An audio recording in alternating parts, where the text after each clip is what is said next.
Dentistry is really changing, and it's changing very rapidly into printing technologies, scanning technologies, and there's so many things that are all a positive. It's never going to do away with the independent practitioner who wants to be an entrepreneur. There's always room for somebody who loves dentistry, wants to do it at the highest level, and create a legacy type practice is what I call it. I would say 98% of all practitioners have no idea what their EBITDA is.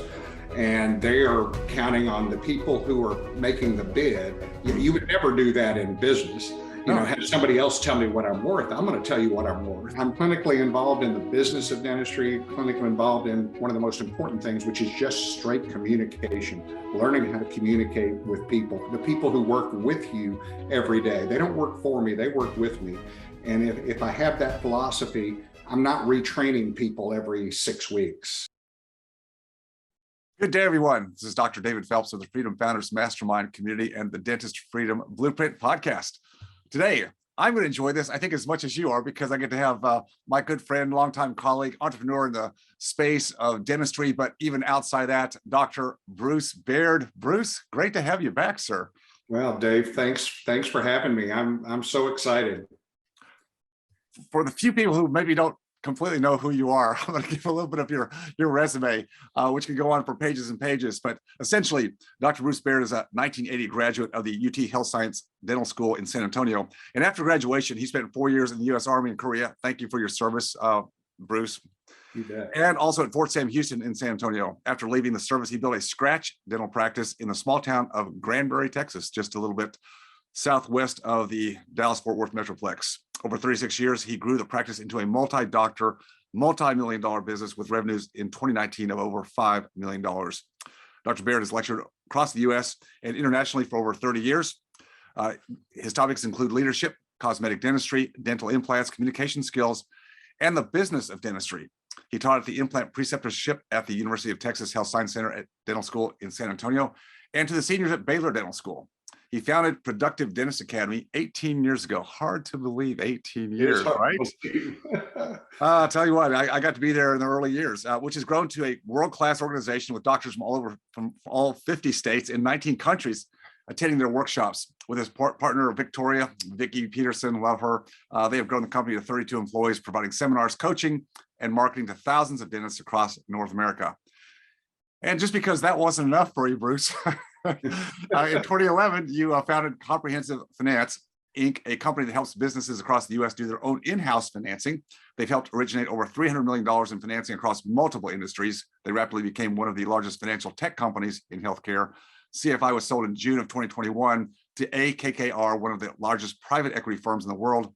Dr. Baird has continued with the company as a key opinion leader and investor. Dr. Bruce Baird is a coach, mentor, podcaster, international lecturer, keynote speaker, author, and serial entrepreneur. He has successfully started multiple businesses across different industries. He is known for his relatable and down-to-earth speaking style. Well, that concludes today's podcast. I'm tired, man. I'm gonna go take a nap, Dave. Yeah, I'm gonna take a nap after. Well, that makes me tired. No, it doesn't make me tired, Bruce, because I know you, and I know a lot of people listening to our podcast are on that same pathway. I think, the energy that I've always known you to have, and we're about the same age, but, I don't see either of us and people around us slowing down. In fact, I think there's just new iterations of what's next. And that's what I love about your pathway. You've always been on the leading edge of whatever you're doing. You're an innovator, if not an inventor, in many respects. And I think that kind of journey just speaks so much to a lot of people who maybe some are feeling a little bit stuck right now in their place. And we've got a lot of our colleagues in dentistry listening today. And a lot of them feel stuck at, they're at different parts of their career. And I know that younger docs coming out of school, face a lot of headwinds today because they've got a demonstrably larger debt than we came out of school with. And we've got, other aspects of the industry that seem to be pushing back and making it more difficult to be that owner entrepreneur. It's harder. And some of the younger group of millennials don't want to be, and that's okay too. But just give our listeners, if you would, kind of an overarching state of the industry. Let's just keep it specific to our industry, dentistry right now. This could apply for others, but what's the state of the industry, Bruce? Give us some different aspects of that. First of all, thank you for having me on, and I really appreciate it. And you and I have been friends for a long time. The first thing I would say is I personally love dentistry. I love the patients. I love the procedures. I love the process that's happening. Dentistry is really changing, and it's changing very rapidly into printing technologies, scanning technologies, and there's so many things that are all a positive. You know, some people look at the consolidation of dental practices into the DSO model being a real negative. I don't necessarily, it's going to happen, and it's going to continue to happen. It's never going to do away with the independent practitioner who wants to be an entrepreneur and wants to do things a different way. That's been proven out actually in other countries. There's always room for somebody who loves dentistry, wants to do it at the highest level, and create a legacy type practice is what I call it. So it is happening. It's not a negative, but it's really important for you to understand what's going on and what does it mean for you. I see a lot of dentists that are in their 30s selling to a DSO, and I'm like, guys, they're going to give you a 5x multiple, and that's going to be great, or whatever the multiple happens to be. But that's not going to last you till you're my age or David's age. It's just not going to do it unless, and they think, well, they've never had a recession. Many of these guys have never seen 2000, 2008. So it really is, it's concerning to me when the people who are offering to buy a practice from you are also determining what your EBITDA is for you. I mean, I think as a dentist, we should know what our EBITDA is beyond a shadow of a doubt. And what we're seeing is a lot of times offers, they may say, we're going to give you a 5X and your multiple, and your EBITDA is 380,000. So you're going to get 1.6 million. Well, their EBITDA really isn't that. Their EBITDA, if you really look at it, is more like 600. But the dentist doesn't know that, and they're leaving literally millions of dollars on the table that they could take and do lots of things with it. Invest, do the real estate things that you guys do. You could create a legacy, still have your practice, and just move forward that way. And so I see lots of different things happening. But the consolidation of dentistry is going to continue, and it's going to continue probably for the next 7 years, 8 years, 9 years. And then it's going to probably be at the 50% range, 60% will be consolidated. And I just think at that point, we'll have two different coins. One is the corporate, and one is the independent private practitioner that is doing things at a super high level. Yeah, really good. One thing I want to piggyback on what you said, which is a little bit alarming to me also, is that when you said that, many dentists are allowing the DSOs, the group, to determine what their is, and I agree, dentists should know. Why don't they know, or why don't they have counsel that helps them know? Are you? I'm just asking you. Are you seeing a lot of dentists that are entering these negotiations without any real assistance or any competent assistance? Why is that happening? I would say 98% of all practitioners have no idea what their EBITDA is, and they are counting on the people who are making the bid. You would never do that in business. Have somebody else tell me what I'm worth. I'm going to tell you what I'm worth. But it's happening significantly. PDA has really come to the forefront recent months, actually recent years. We hired David Porritt. David has been a great friend of mine for many years, and we've had several business deals that we've done together. And David went and got his doctorate, and his thesis was job satisfaction of a dentist and a DSO, which, gosh, 220 pages, some odd pages of just material and information that no one's ever really looked at. And so what PDA is doing now is we will gladly look at your offer and tell you, we got to look at your numbers, look at everything, but we can give you a much better reading on what is your real true EBITDA, because obviously the boys who are coming to buy you, they definitely want to lowball you.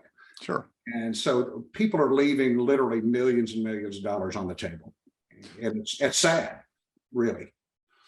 So with all of the CPAs, general CPAs, dental specific CPAs, they're not getting into this.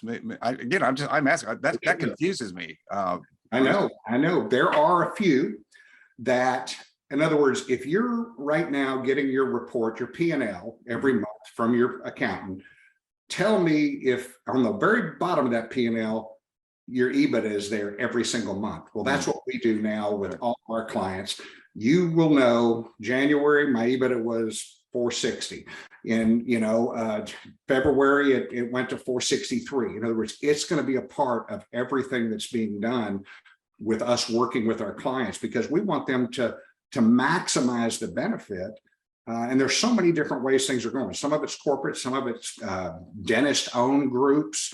It's just a consolidation that happens in a lot of different industries. But this is one that you got to know what your EBITDA is, your real true number. And for years, this, we've grown offices. They came in, they were doing 800,000 a year, and within 4 years, they're doing 2.8, and they are killing it, and they're going to build a new office, or they're bringing in an associate now. Well, all of those things are great, but today our focus has changed from not only just growing your productivity, but also growing your EBITDA, growing your actual value. And this is the first time we really looked at it. It was over the last 24 months. And so that's what we're doing with our clients now.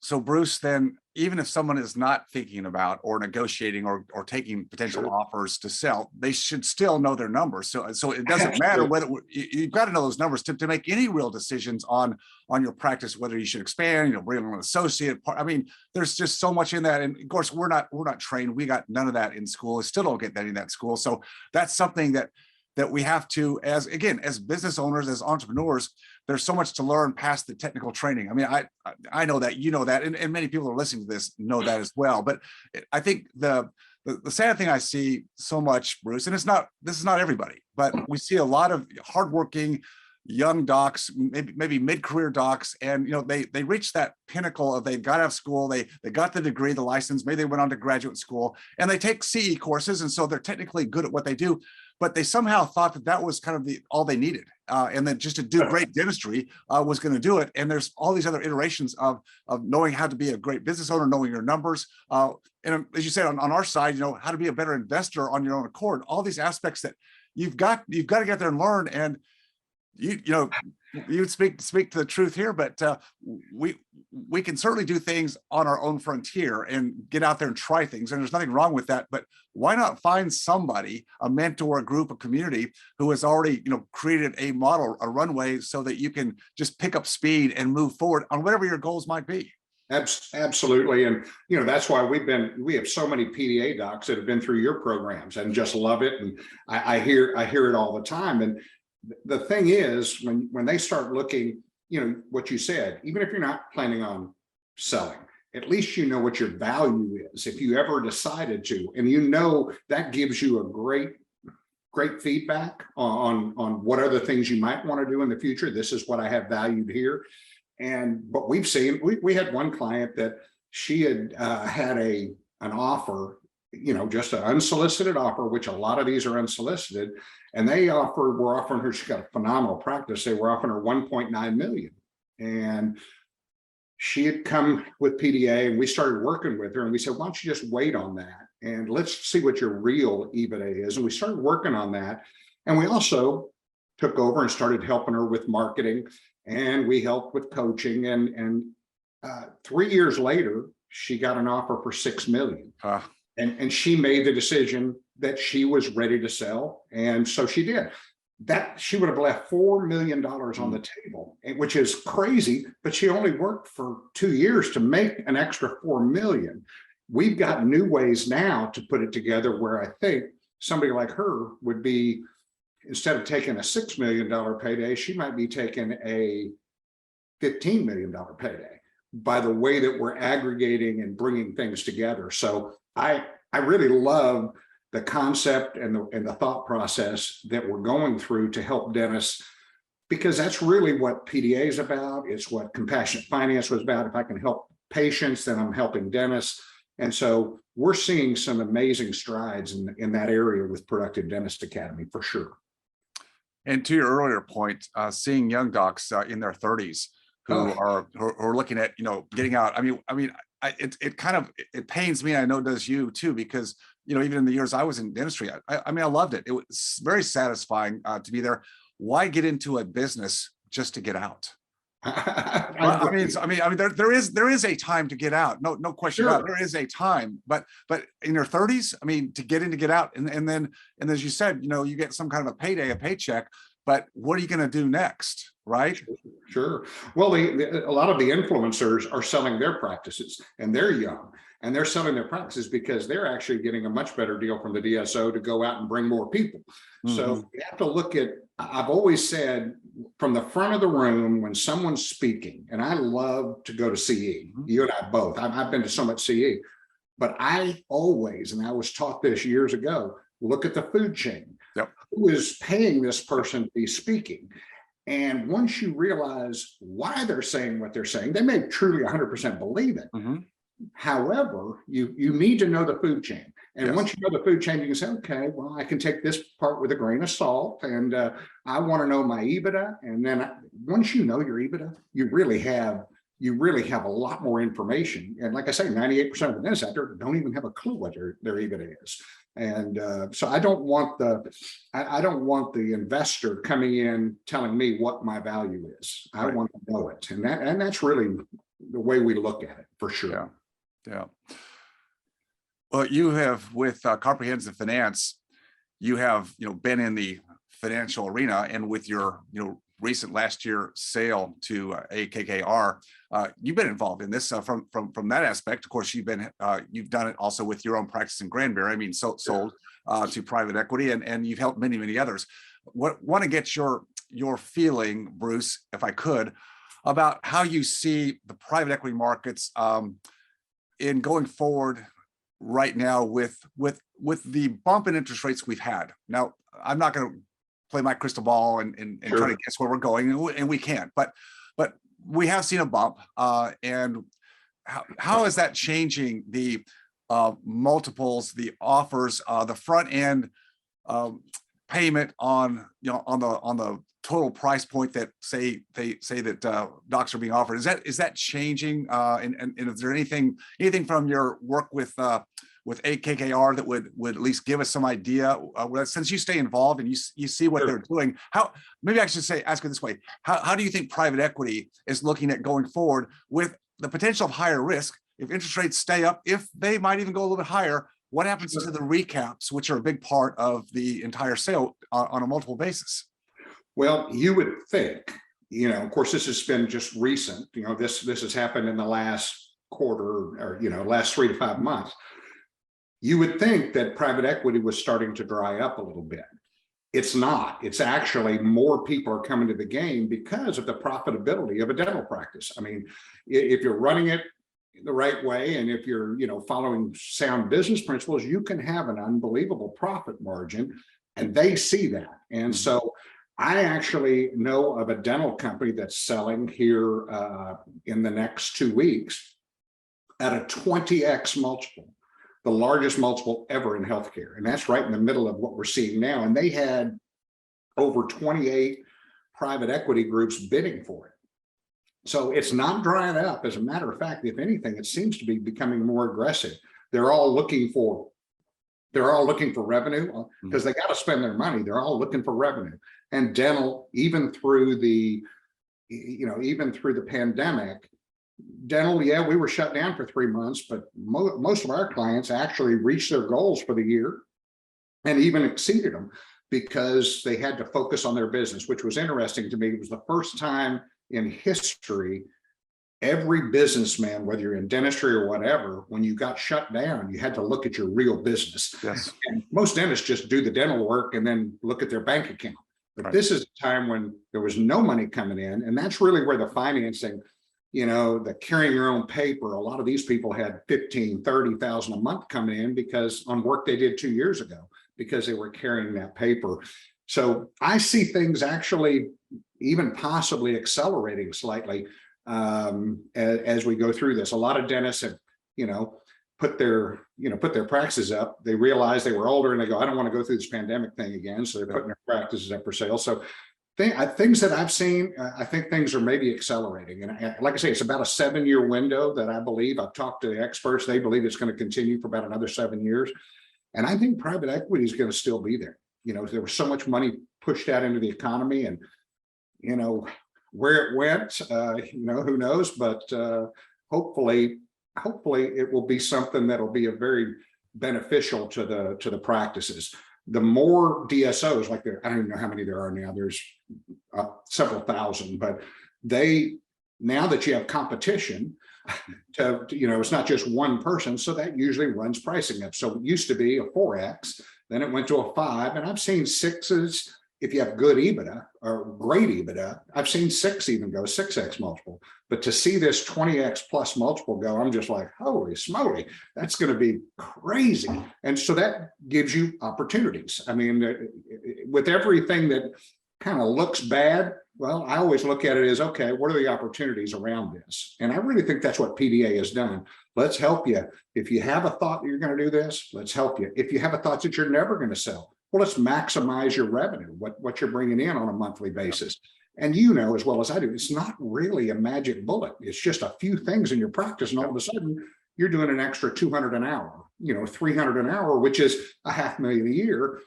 And it happens almost overnight when the dentist starts thinking differently. And that's what I love, is seeing our clients from 18 years ago that now, they're doing 4 or 5 million. They have 2 offices. They're just doing what they chose to do at a high level and been very profitable, very productive. Many of them, like myself, my last 14 years in practice, I just worked Mondays and Tuesdays. Well, many of these guys who started with us 18 years ago, guess what? They're working Mondays and Tuesdays, or maybe Monday, Wednesday, or whatever. But they've taken it down to where they're only working 2 to 3 days a week, but they're producing more than they used to produce when they were working 5 days. And so that gives you, better lifestyle, better choices. I can choose to travel. I can choose to do lots of things. I can choose to go to the office on a Thursday if I want to see a special patient. I can choose to do whatever. I'm not at the whim of the insurance companies telling me what they're going to reimburse on a 2-surface component. I'm not at that point, but I see dentistry. Yes, it's changing, but there's still plenty of room for great dentists.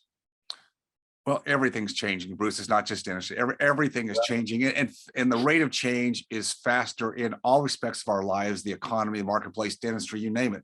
And to that point, you said you love to see how people change their thinking, and that's really where it all starts, does it not? Changing the way we think. We're all brought up a certain way in our family households, and in the schools we go to, and even dental school. Has a certain indoctrination. Well, it's the good and bad, right? Like you said, nothing's all good, nothing's all bad. But that indoctrination at an early age can stifle a lot of the otherwise creative thinking. I think that's why it's important for anyone at any age, wherever you are. If you're feeling stuck, if you're feeling like the world's kind of caving in, and you've got to get out with other people, but you got to find the right people. I know what you've done over the years with PDA, because I got to see it at the very inception. I've watched it grow into a world-class organization. I know that you are now doing, in fact, we'll put it in our link in the show, because you've got in September, in 2 months, you're doing an investment grade PDA edition, right at in North Dallas. And I think, see, again, that's the opportunity. Whoever you are, wherever you're sitting today, in your practice, don't feel like you're alone.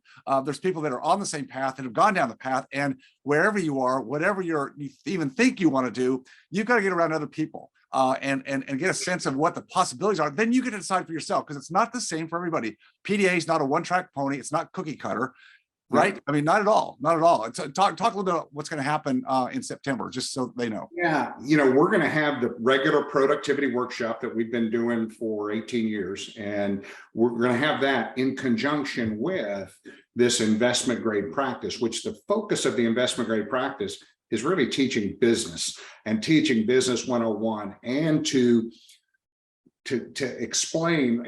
For instance, I'll give you an example. I built an investment grade practice in Granbury, and that's the kind of practice that if I walked away, it continues to work without me. I could take a day off. It continued to work without me. That's investment grade. People don't want to invest in something if the doc's gone. Well, now it's worth nothing. Exactly. Dentistry is crazy. I'll be honest, and Jeff Boosky, my partner, he'll laugh and he'll agree, is that when I left, clinical practice 3 years ago, I thought the practice would implode. I really did. I was producing over 4,000 an hour. I was doing 30,000 a day. I thought when I stopped, guess what? It didn't implode. We had great team. The next people stepped up. It's kind of like, and I look at it now, they're producing more than when I was there. And I'm like, well, doggone, I guess nobody's indispensable. But that's really too bad.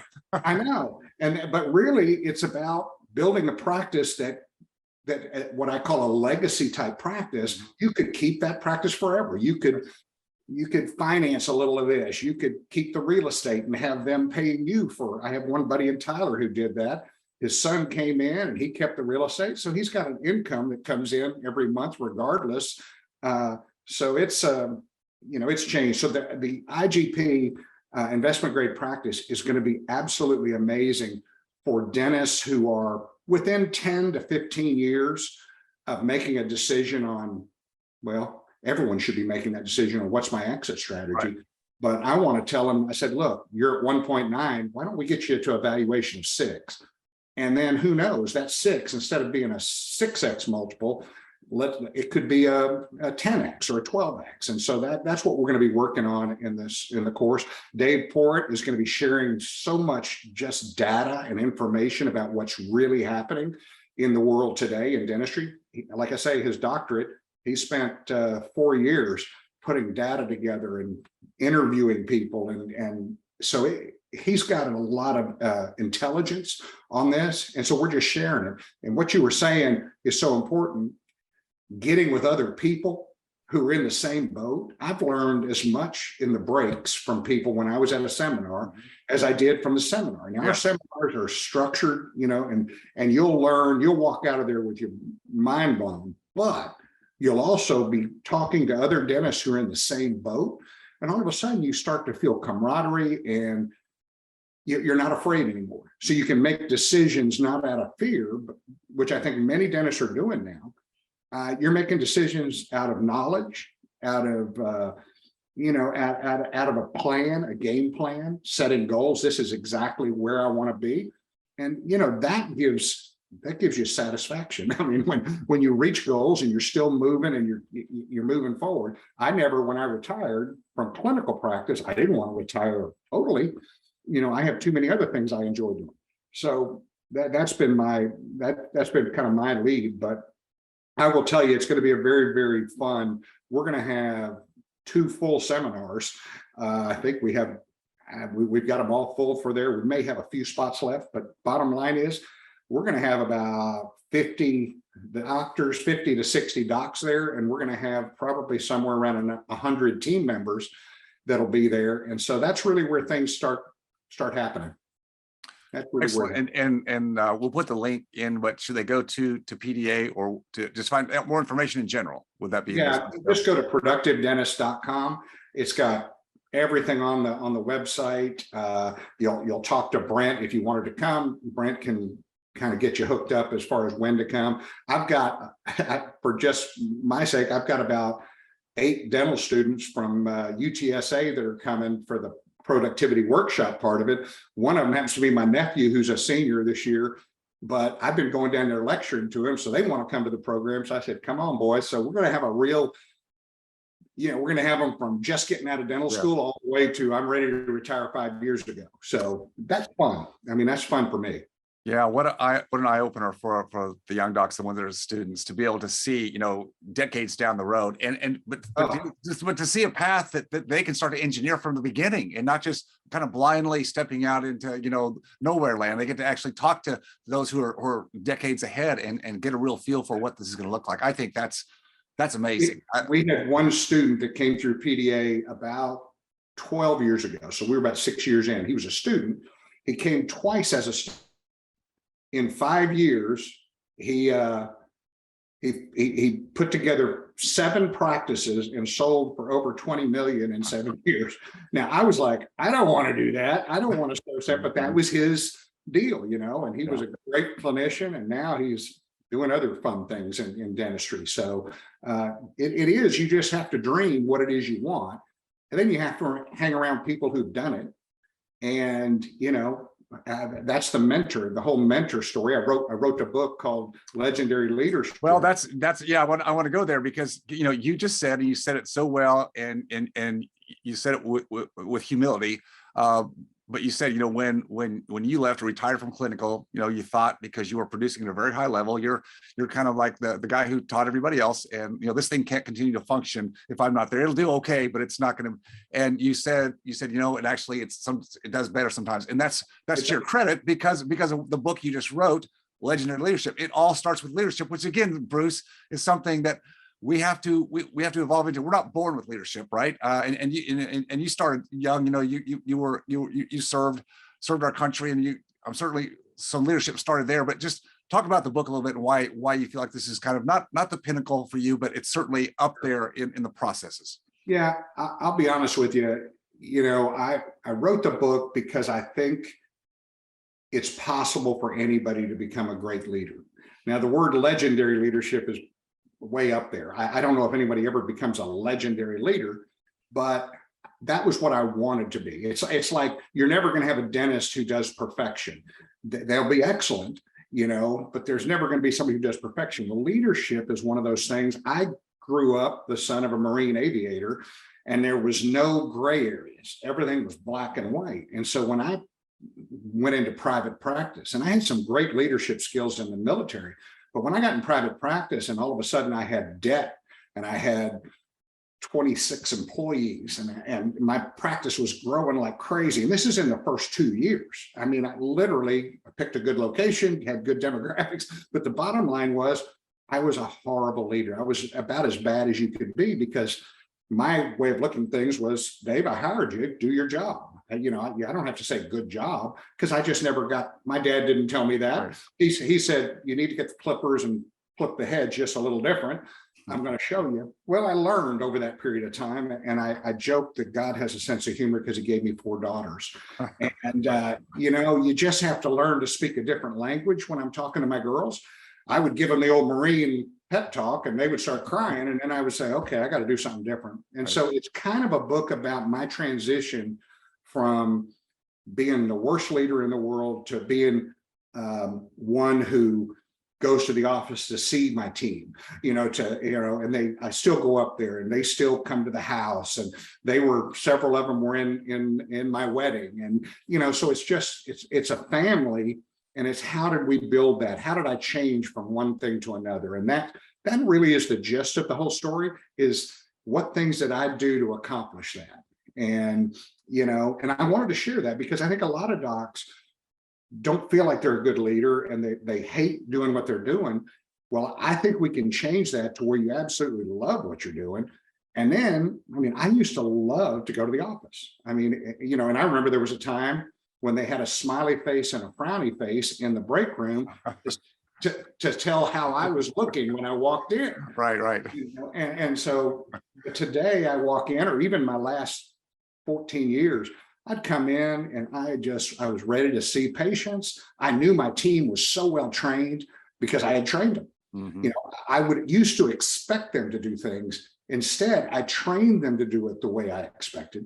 And then if they didn't do it, it was never the end of the world. We would just have a training opportunity. And I'd say, hey, remember this? And I would just, but doing it from a whole different level of love, as opposed to I'm the boss and you're a nobody, because nobody wants to do that. Nobody wants to be working, sucking spit if they don't feel like what they're doing is valuable, or they don't want to be answering on the phone with insurance companies all day unless they feel like they're doing something that is of high value. And so that's what the book Legendary Leadership is about. It's out now on Kindle and on Amazon. So just go look for Legendary Leadership and Bruce Beard. You can grab a book. I'd love for you to read it, and then give me feedback. Bruce at productivedentist.com. Say, Bruce, I think that was crazy, or I wish you would have said this or that. That might be in the second version. Well, I think it's really great I think anybody who has gone through iterations and some decades, some years of climbing the ladder, we all have the lessons we've learned. Nothing was a straight shot. And I think sometimes people look at people like you or others that have definitely done well in life as like, well, I could never be like that person. And I think we owe it. And Bruce, you've done this, is to say, look, I got here, but you know, I had to work at it. I had to change myself, change my thinking, change my leadership, and that gives hope. That gives inspiration, because dentistry itself is such a, as you said earlier, it's precision. It's highly technical.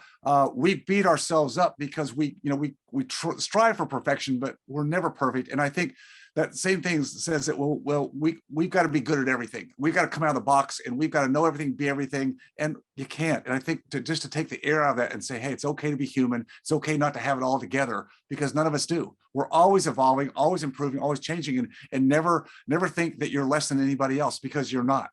Absolutely. I couldn't agree more. I mean, you hit the nail on the head. I mean, it's like, I'm, the old constant and never ending improvement, that I live by that, because I still go to courses. I'm not doing clinical dentistry, but I'm still going to clinical courses. Why? I don't know. My wife says, why are you watching that video? I'm not dead, honey. I want to know what's the latest and greatest in the field, because people will ask my opinion. And I may not be clinically doing it, but I can tell you, I'm clinically involved in the business of dentistry, clinically involved in one of the most important things, which is just straight communication, learning how to communicate with people, not only your patients, you really need that, but learning how to communicate with your team, with the people who work with you every day. They don't work for me, they work with me.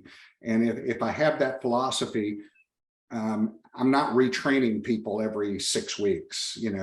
There's no problems with employees at our old office, because they all feel they feel loved, and they feel needed, and they know that when they do a great job, they're going to get somebody to say, wow, you did a great job. And so some of it sounds super simple, but it's changing the way we function in so many cases. And we all grew up in a certain way, and we're going to bring that with us. And I think dentistry is